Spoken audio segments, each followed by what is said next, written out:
Concealed carry tip number 10, do not carry a firearm that is irreplaceable if you have the option. Understand that if you have to use a firearm in a self-defense incident, most likely that firearm is going to be taken from you and stored as evidence. Obviously, I understand this depends on the jurisdiction you live in, the sheriff, the DA, all these factors.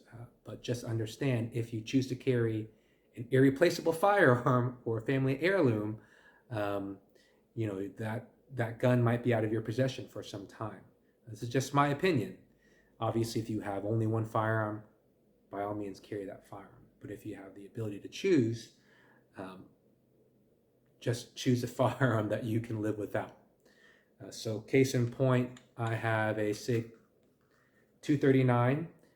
It's not irreplaceable. SIG did discontinue this firearm, but it has tremendous emotional value to me. It's one of the very first firearms I ever purchased. And so even though it's on my permit, I don't carry this gun because I would not want this in some evidence locker for years on end. I prefer to have it in my safe.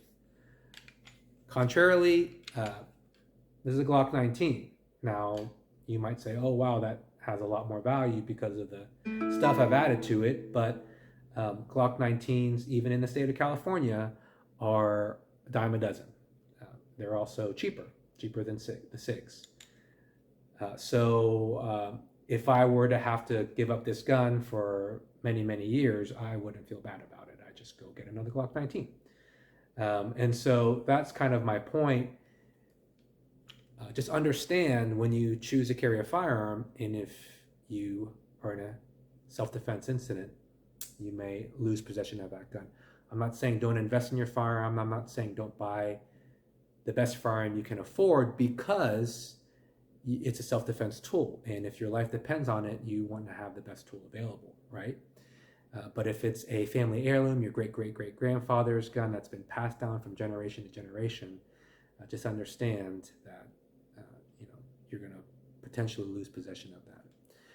That's just, again, my opinion. So if I had a choice, I would prefer to get a firearm that's usable, I can be efficient with, that I can be effective with, but that doesn't have tremendous significant value to me personally.